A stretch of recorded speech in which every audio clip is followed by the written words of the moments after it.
औज़ुबिल्लाहि मिनश्शैतानिर्रजीम बिस्मिल्लाहिर्रहमानिर्रहीम। नाज़रीन कराम, आज हम आपकी खिदमत में एक ऐसी जजमेंट पेश कर रहे हैं जिसे लाहौर हाई कोर्ट के जस्टिस जनाब अहमद नदीम अरशद साहब ने सुना और लिखा, उसको केस को सुना और उसकी जजमेंट लिखी है। ये सिविल रिवीजन नंबर 44347/2023 है। मसम्मात रज़िया बेगम वर्सेस पब्लिक एट लार्ज वगैरह। 1 अक्टूबर 2024 इसकी डेट ऑफ हेयरिंग है। नाज़रीन कराम, ये जो जजमेंट है इसमें इंश्योरेंस के हवाले से बात की गई है कि इंश्योरेंस जो है, इंश्योरेंस की रकम जो है वो तरका है, यानी कि इनहेरिटेंस है, या सिर्फ जिसको नॉमिनेट किया होता है सिर्फ उसको मिलती है। तो इस अहम जजमेंट में हम देखेंगे कि इंश्योरेंस की रकम तरका है या नहीं है, इनहेरिटेंस है या नहीं है फौत होने वाले की, और जिसे नॉमिनी कर दिया गया, नॉमिनेशन दी गई है, क्या वो अकेला मालक है या बाकी वारिस भी जो है वो भी हिस्सेदार हैं इंश्योरेंस की रकम में से, और नॉमिनेशन का मतलब क्या है, नॉमिनी का मतलब क्या है। ये सारी बातें आज की इस जजमेंट में हम डिस्कस करेंगे। नाज़रीन कराम, इसमें जो पिटिशनर है वो फौत होने वाले की माँ है और रिस्पोंडेंट जो है वो फौत होने वाले की बीवी, उसके बच्चे और स्टेट लाइफ इंश्योरेंस कॉरपोरेशन, ये रिस्पोंडेंट में शामिल है। पिटिशनर जो वालिदा है मरने वाले की, उसने एक सक्सेशन सर्टिफिकेट के लिए पिटिशन दायर की कि उसका बेटा अप्रैल 5, 2022 को कि उसने की कि उसका बेटा जो है वो फौत हो गया है।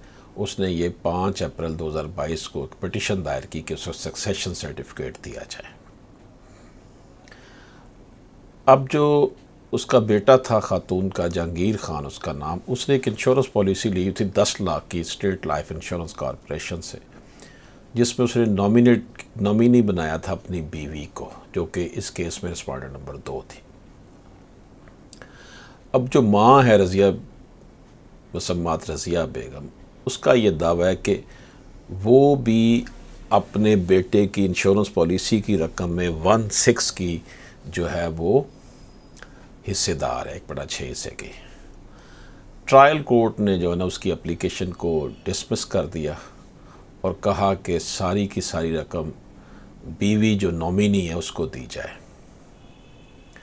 जो फर्स्ट एपीलेट कोर्ट थी, डिस्ट्रिक्ट कोर्ट थी, उसने भी ये फैसला बहाल रखा। अब हाई कोर्ट के सामने जो क्वेश्चन थे वो ये थे कि are the proceeds of the insurance policy part of तरका, क्या जो रकम इंश्योरेंस पॉलिसी की होती है उसे हम तरका कह सकते हैं, वरासती रकम कह सकते हैं मरने वाले की।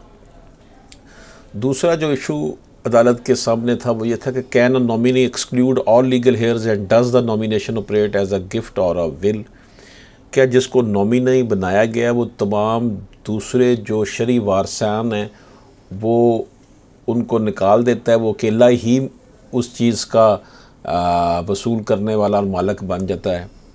क्या नॉमिनेशन का मतलब ये है? और क्या नॉमिनेशन का मतलब किसी को गिफ्ट दे देना या उसके नाम वसीयत कर देना है?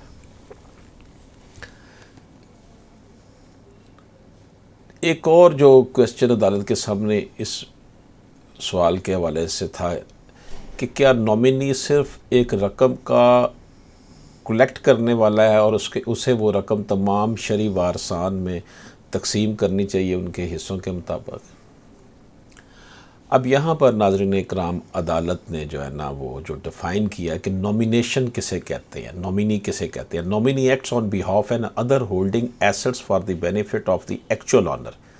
A nominee does not have ownership rights over the insurance proceed but merely holds the right to collect them।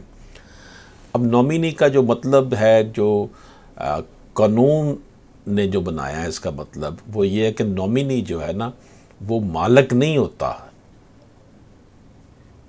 वो असल मालिक के जो वो रकम होती है उसके बिहाफ पर वो काम करता है और वो रकम वसूल करता है।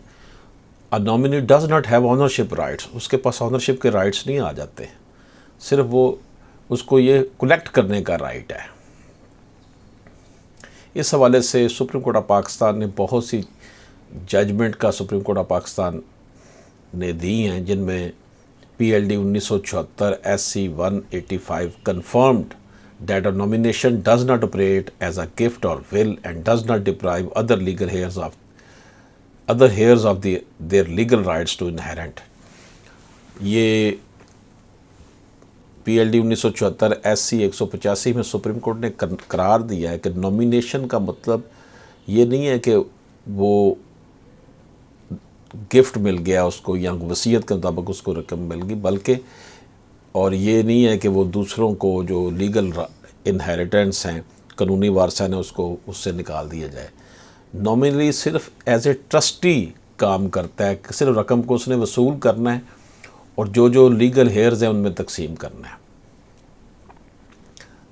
इसी तरह 2005 SMER 512 में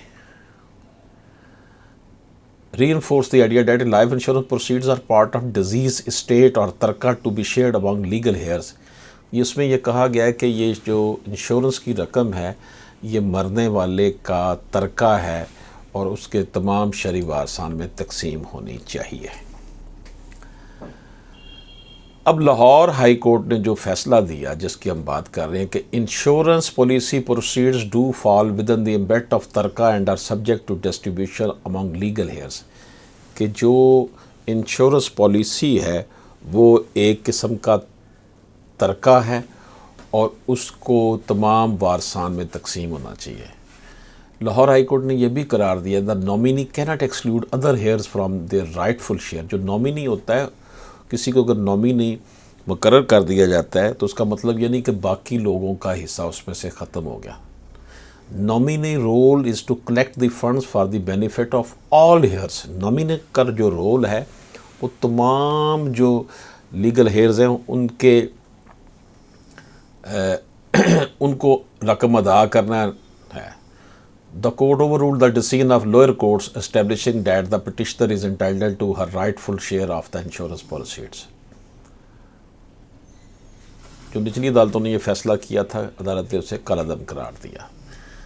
This judgment emphasized the importance of understanding the role of nominees in insurance policy, clarifying that while nominee may collect funds, they are not the sole beneficiary when it comes to the inheritance right। This ruling served as a significant precedent for similar cases involving life insurance and succession rights in Pakistan।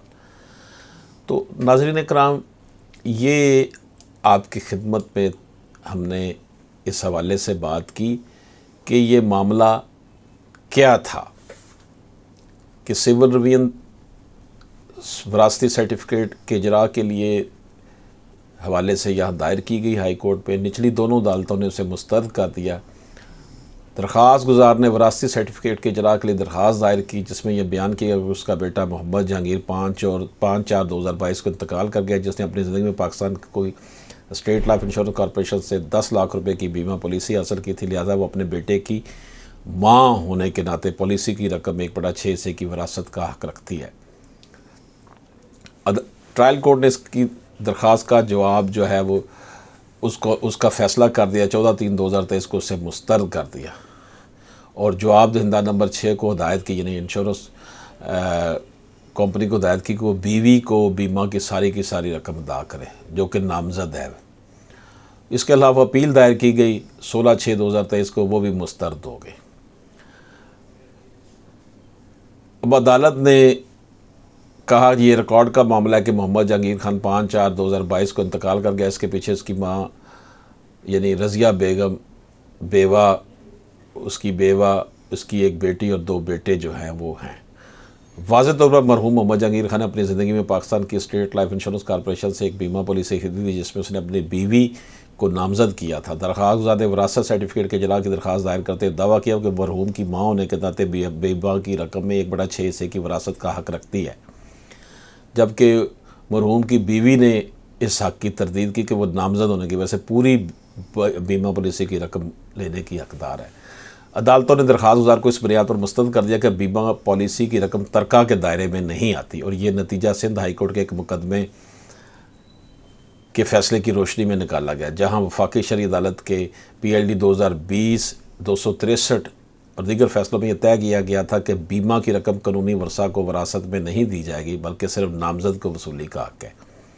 ये पहले करार दिया जा चुका था, इसलिए उन्होंने यही फैसला किया। दस्तावेज़ और फ़रीक़ैन के वकला की जानब से पेश करदा दलाइल का तफसील से जायज़ा लेने के बाद जो सवाल अदालत के सामने थे कि बीमा की रकम तरका है या नहीं है, क्या बीमा की रकम जो है वो सिर्फ कानूनी वर्सा को खारिज कर देता है अगर किसी नॉमिनेशन को किसी को नॉमिनेट किया जाए। अब ये सारे क्वेश्चन थे अदालत के सामने। अदालत ने कहा कि नॉमिनेशन का मतलब सिर्फ लेना है, रकम लेकर आगे देना है, ये नहीं कि सारी की सारी रकम खुद ही रख लेनी है। तो अब बुनियादी सवाल यहाँ पे ये कि ज़िंदगी लाइफ इंश्योरेंस की रकम तरका के दायरे में आती है और कानूनी वर्सा में तकसीम जा सकती है या नहीं। इंश्योरेंस के दस्तावेज़ात में इसकी रकम की हैसियत, ताहम इंश्योरेंस ऑर्डिनेंस के सेक्शन 72 के मुताबिक पॉलिसी होल्डर किसी भी वक्त पॉलिसी के जो अफेक्ट होने या उसकी मियाद से पहले किसी शख्स या अफराद को नामजद कर सकता है, जिसे मरहूम के इंतकाल की सूरत में रकम अदा की जाएगी। तो नाज़रीन इकराम, यहाँ पर जो चीज़ हमने देखी वो यही थी कि रकम जो है वो